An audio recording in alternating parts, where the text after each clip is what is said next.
Hey guys, सो जैसे आपको पता होगा कि अभी मार्केट में एक बहुत बड़ी पैनिक सिनेरियो बना हुआ है। एंड मार्केट में एक अभी न्यूज़ आई है, रिपोर्ट आई है यूके बेस्ड फर्म की। And the firm is called Hindenburg research. And वो एक इन्वेस्टमेंट फर्म है जो मेनली शॉर्ट सेलिंग करते हैं, और उन्होंने एक 8 पेजेस की रिपोर्ट निकाली है अडानी ग्रुप पे। और उसमें उन्होंने इतना इन सब चीज़ों पे बात नहीं किया है कि अच्छा उनकी वैल्यूएशंस क्या है और उनके वैल्यूएशंस में क्या प्रॉब्लम है, क्या क्या प्रॉब्लम है। उन्होंने इतना डीपली उस पर इन्वेस्टिगेट किया है कि उन्होंने उनकी फैमिली हिस्ट्री पे भी नोट किया है। और उन्होंने इसमें ये भी बोला है कि यहाँ पे कुछ स्टॉक मैन्युपुलेशन चल रही है। उन्होंने जैसे कि फॉर एग्जांपल मैं बताता हूँ, उनकी फैमिली में उनके बड़े भाई पे बोला है कि उनके पास 2004-5 में उन पे इन्वेस्टिगेशन चल रही है, हुई थी, जिसमें वो एक डायमंड स्कैम में पकड़े गए थे by the revenue department. And फिर उनके ब्रदर इन लॉ जो है समीर वोरा उनका नाम है, उन पे भी इन्वेस्टिगेशन हुई थी इस वक्त। और जो उनके बड़े भाई हैं, उन्होंने कहा है उस रिपोर्ट में कि उनके जो बड़े भाई हैं, उनका नाम है विनोद अडानी। एंड वो गौतम अडानी के बड़े भाई हैं। तो उन पे ये उन्होंने बोला है कि वो मेनली बाहर ही रहते हैं, और उनके नाम पे 38 शेल कंपनीज हैं, Mauritius, Cyprus, Caribbean island, different different जगह पे, जहाँ से हो क्या रहा है कि स्टॉक को उनके थ्रू मैन्युपुलेट करा जा रहा है। उनके नाम पे मॉरिशस में काफ़ी कंपनी है जिन पे कोई इंडिपेंडेंट एड्रेसेस नहीं है, कोई वेबसाइट नहीं है, और उसके थ्रू अडानी यहाँ से इंडिया से वहाँ पैसा जा रहा है उन कंपनीज में। एंड फिर वो companies billions of dollars invest कर रही हैं, अगर आप देखें, into the Adani stock.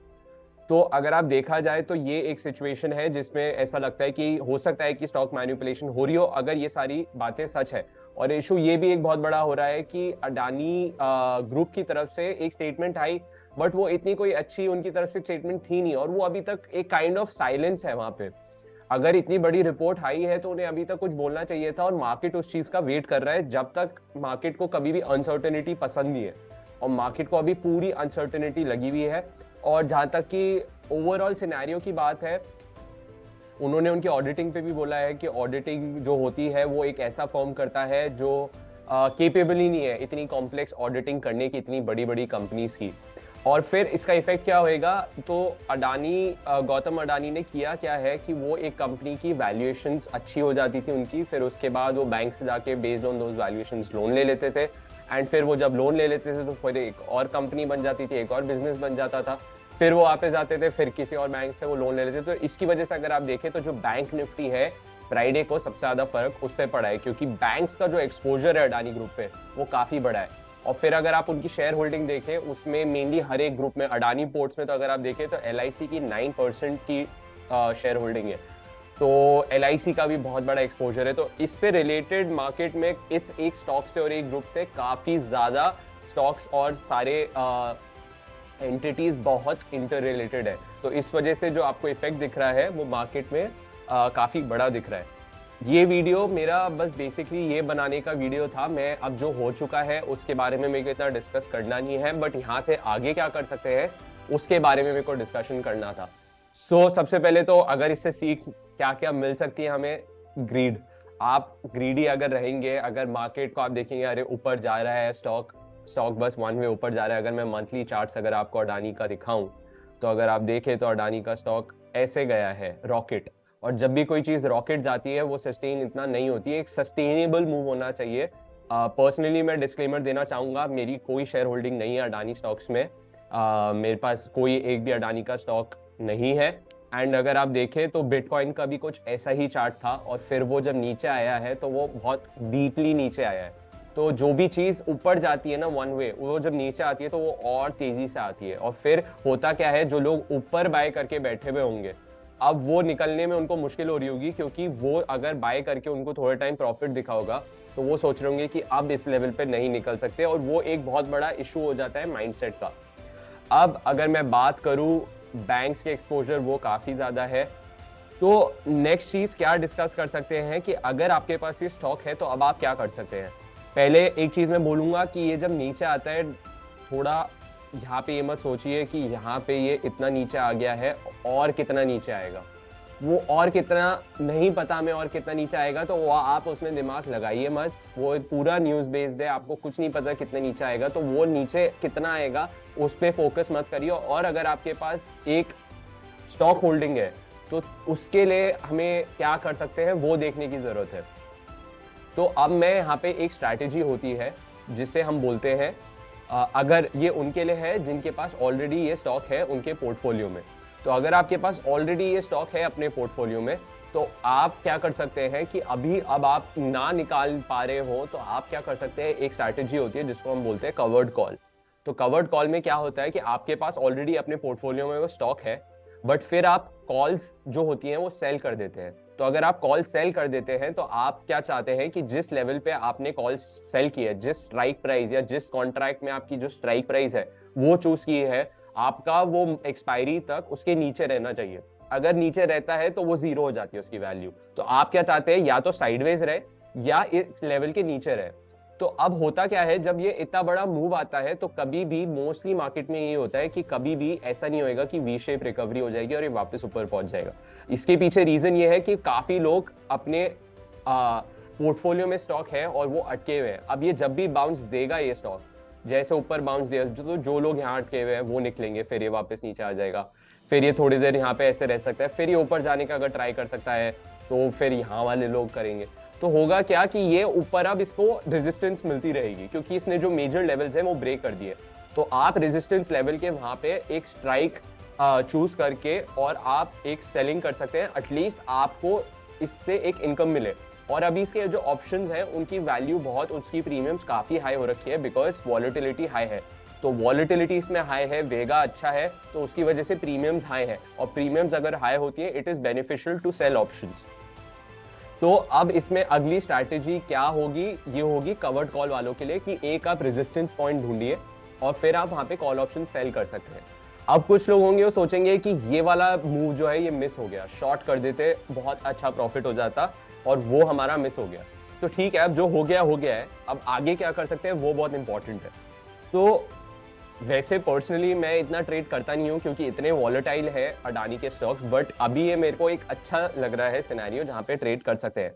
Expect करिए कि यहाँ से वीकली चार्ट देखते हैं और यहाँ से ये और नीचे जा सकता है, बट उससे पहले ये हो सकता है ऊपर की तरफ बाउंस दे, कोई न्यूज आए, कुछ भी पॉजिटिविटी आए और ये बाउंस दे।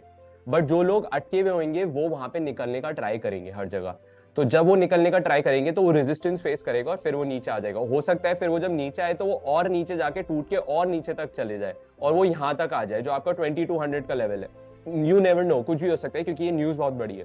तो हमें क्या करना है, हमारी स्ट्रैटेजी होगी कि हम यहाँ पे जब बाउंस आएंगे, अगर मार्केट में बाउंस आते हैं तो हमारी स्ट्रैटेजी होगी कि हम वहां पे ऑप्शन सेल करेंगे। अभी मत करिए, अगर थोड़े दिन देखिए, 1-2 दिन देखिए, और उसके बाद जब बाउंस मिलेंगे, हो सकता है 2-3 दिन बाउंस करे और फिर ये जब रेजिस्टेंस ले तब हम एक्सपेक्ट करेंगे कि हम तब ऑप्शंस, कॉल ऑप्शंस को सेल करने का ट्राई कर सकते हैं। अब अगर मैं आगे बात करूं तो हमें सबसे पहले यहाँ पे रेजिस्टेंस मार्क करनी पड़ेगी अडानी के स्टॉक में। तो अगर मैं देखूं, सबसे पहली जो रेजिस्टेंस मेरे को दिख रही है, अगर आप देखें अडानी एंटरप्राइजेज में, वो करीबन मेरे को दिख रही है 3100 के आसपास। अगर 3100 की तरफ बाउंस आता है तो यहाँ पे जिन लोगों ने बाय कर रखा था, तो जो लोग यहाँ पे बाय करके रख रखे थे और इन्होंने जिन्होंने देखा ऊपर स्टॉक को जाते हुए, उन लोगों का स्टॉप लॉस कहाँ पे, यहीं पे कहीं होगा, और वो ट्रिगर हो गया और नीचे आया। बट अभी और लोग अटके हुए होंगे और वो जब ये बाउंस आएगा तो वो निकलने का ट्राई करेंगे इधर। तो जब ऐसा होएगा आपको क्या करना है, कॉल ऑप्शन यहाँ पे सेल करने हैं। अगर आपको क्लोजर टू 3000 के आसपास या 2900 के आसपास अगर आपको अडानी एंटरप्राइजेज मिलता है तो आप वहाँ पे कॉल ऑप्शन सेल करने का देख सकते हैं। और आपका जो मैंने लिखा है स्ट्राइक प्राइस, अभी इसकी अडानी एंटरप्राइजेज की 3250 कॉल ऑप्शन की स्ट्राइक प्राइस काफ़ी ऊपर हो रखी है। एंड अगर आप देखें तो 3250 वाले अडानी एंटरप्राइजेस की अभी वैल्यू चल रही है 88, और अगर ये बाउंस आता है तो हो सकता है इतना ही रहे क्योंकि फिर थोड़ी वॉलेटिलिटी कम भी हो सकती है। तो ये अगर आप अभी भी देखें तो अगर आपको ये 88 पे 3250 का कॉल ऑप्शन अगर आप सेल करते हैं तो आप क्या कह रहे हैं कि 3250 के नीचे ये रहना चाहिए फरवरी एक्सपायरी में, और वो यहाँ से 3250 आपका करीबन 18 to 20% दूर है। 3250 अगर आप देखें करंट लेवल से आपका 3250 इज करीब 18% दूर। तो आप क्या बोल रहे हैं कि फरवरी में 18% का मूव आएगा अडानी में तो आपको लॉस होएगा, बट अगर 18% का मूव नहीं आता है तो आप ऑन द सेफर साइड हो। और इसमें होगा क्या, अगर 30 आपको अगर ये 88 के आसपास मिल जाता है 30 to 50 का ऑप्शन, तो आपका इसमें करीब करीब अगर ये वैल्यू 0 हो जाती है ऑप्शन की 88 से 0, आप 88 से 0 का भी वेट मत करिए, अगर 30-20 भी हो जाए तब भी सही है, बट 88 से अगर 0 हो जाता है तो आपका जो उसमें प्रॉफिट बनता है वो बनता है 22,000 का एक कॉन्ट्रैक्ट पे, और करीब करीब एक कॉन्ट्रैक्ट पे आपको 1 लाख का मार्जिन चाहिए होगा। ये हो गया अडानी एंटरप्राइजेस के बारे में। अब आइए एक बार इसकी ये मार्क करी है जो रेजिस्टेंस, वो देख लेते हैं। अब जो नेक्स्ट है, मैं बस 3 स्टॉक देख रहा हूँ इसमें, मेरे को अडानी पोर्ट्स नहीं देखना, मेरे को अडानी पोर्ट्स में इतना कुछ ऐसा लग नहीं रहा।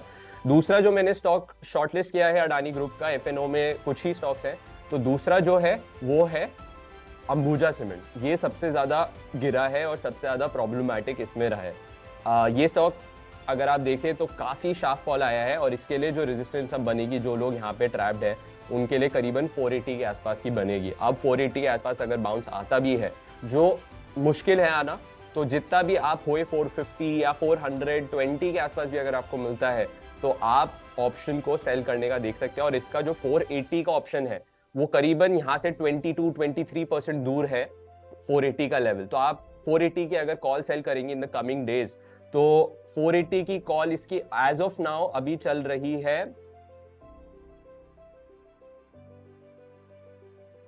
5 रुपीज की। तो अगर 5 रुपीज के आपको 0 हो जाता है तो वहां पे आपको 10,000 का प्रॉफिट मिल रहा है। और यहाँ पे एक बहुत बड़ी सेफ्टी है कि 20 से 22% का आपको मूव मिलना चाहिए एक्सपायरी तक in the month of Feb, आप तभी लॉस में होंगे। तो मेरे को मूव लगते नहीं है कि यहाँ पे वी शेप आएंगे, क्योंकि बहुत लोग इसमें अटके हुए हैं, तो वी शेप रिकवरी नहीं आएगी, ये रेजिस्टेंस मिलती रहेगी। जो तीसरा जो स्ट्रैटेजी है वो अपनी बैठ रही है एसीसी के अंदर। अगर मैं देखूं तो ACC, again let's go to the weekly charts, और एसीसी में अगर मैं देखूं तो एसीसी में अगर आपको रेजिस्टेंस मिलेगी वो 2200 के आसपास हो सकता है आपको एक रेजिस्टेंस मिले। तो 2200 के जितना पास आप ये कॉल ऑप्शन सेल कर पाए उतना आपके लिए बेनिफिशियल होगा।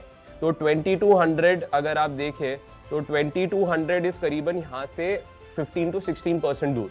एंड जो आपका 2200 का जो कॉल ऑप्शन है एसीसी का, एज ऑफ नाउ 2200 का कॉल ऑप्शन आपका 35 की प्रीमियम पे चल रहा है। तो अगर आप 2200 का कॉल ऑप्शन इसमें सेल करते हैं तो आपको अभी अगर वो 35 वाला 0 हो जाता है वैल्यू जिसमें आपका प्रॉफिट बनेगा फिर 8,750 का। और सब में अगर आप ये स्ट्रैटेजीज में देखेंगे आपको करीबन 1 लाख का कैपिटल चाहिए होगा इन्वेस्ट करने के लिए। बट बेसिकली ये जरूर होगा कि don't get too over confident कि नहीं अब मैंने सेल कर दिया है एंड ये इसके ऊपर नहीं जाएगा, 20% का मूव नहीं देगा। कुछ भी हो सकता है, अडानी स्टॉक्स के साथ कुछ भी हो सकता है, कभी भी इनको मत समझिएगा कि इसमें ऐसा मूव नहीं आएगा। क्या पता कुछ बहुत अच्छी न्यूज़ आ जाए और गवर्नमेंट से भी सब बोल दे कि कुछ नहीं होना है इसमें, तो फिर लोग बोलेंगे कि अरे ये तो बहुत अच्छी अपॉर्चुनिटी है, इसमें बाय करते हैं, और हो सकता है एक बहुत बड़ा मूव भी आ जाए। तो आप अपना रिस्क और स्टॉप लॉस को प्लीज़ मेंटेन करिएगा।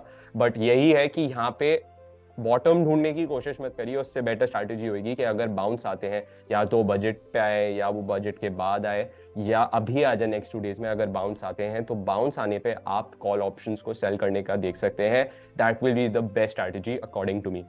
सो this was what I wanted to share. And आपको अगर ये वीडियो अच्छा लगता है do hit the like button and also subscribe to the channel. See you in the coming videos. जल्दी से मैं आपके लिए एक बजट स्ट्रैटेजी लाने वाला हूँ, डीप रिसर्च की है मैंने उस पर, काफ़ी अच्छे से मैंने डेटा देखा है पास्ट पीरियड्स का, और उसके बाद मैंने एक स्ट्रैटेजी बनाई है जो मैं आपके साथ कल शेयर करूँगा।